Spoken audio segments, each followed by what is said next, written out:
Hi viewers, I'm your doctor Kola. Parenting టెక్నిక్స్లో ఈరోజు మనము పిల్లలకు అమ్మ భాష నేర్పుతాం. ఎందుకంటే అన్నిటికంటే తీయనైనది అమ్మ భాష. అయితే నేను ఈ మధ్యలో ఒక ఆర్టికల్ చదువుతున్నప్పుడు ఏమనిపించిందంటే దాంట్లో క్లియర్గా చెప్పారు, లింగ్విస్ట్ కానీ భాషావేత్తలు కానీ ఏం చెప్పారంటే A for apple, B for ball కాదు మన పిల్లలకి. ఆ అంటే అమ్మ, ఆ అంటే ఆవు, ఆ అంటే అరటి. ఎందుకు మనము ఆ వైపు ఎందుకు వెళ్తున్నాం అనేది మనం అర్థం చేసుకోవాలి. మీరు అనుకోవచ్చు, సార్ ఏంటి ఆంగ్లం నేర్చుకోవద్దు అంటున్నారు. ఆంగ్లం నేర్చుకోవచ్చు, కాదని కాదు.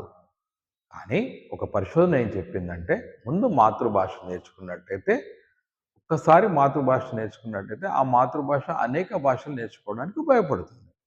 నేను చెప్పట్లేదు, చామ్స్కీ అనే లింగ్విస్ట్ ఏం చెప్పాడంటే ప్రతి వ్యక్తి ఒక మస్తిష్కము లేదా బ్రెయిన్ని ఏమంటామంటే భాష అక్వైరింగ్ డివైస్ అంటాం, లాంగ్వేజ్ అక్విజిషన్ డివైస్ అంటాం. కాబట్టి చిన్నప్పటి నుంచే అనవసరంగా ఆంగ్ల పదాల గురించి, ఆంగ్లం నేర్చుకోవడం గురించి, లేదా పక్క వాళ్ళ పిల్లలు రైమ్స్ పాడుతున్నారని చెప్పి మనం మన పిల్లల్ని ఇబ్బంది పెట్టే ప్రయత్నం చేయకండి.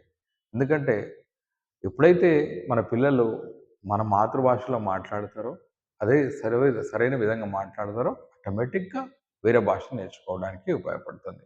కాబట్టి మరి ప్రపంచమంతా ఒకటే చెప్తుంది ఏంటి, మాతృభాష నేర్చుకోవాలి, మాతృభాషలోనే విద్యా బోధన జరగాలి. ఓకే. మరి స్కూళ్ళు ఈ మధ్యలో అంతా ఆంగ్ల మాధ్యమం అయినా కూడా మీరు ఇంటి దగ్గర పిల్లలకి మాతృభాష నేర్పండి. ఆ తర్వాత మీరు దాని యొక్క రిజల్ట్స్ చూడండి. తర్వాత నాతో మాట్లాడండి. Hope this will be useful for you. Thank you.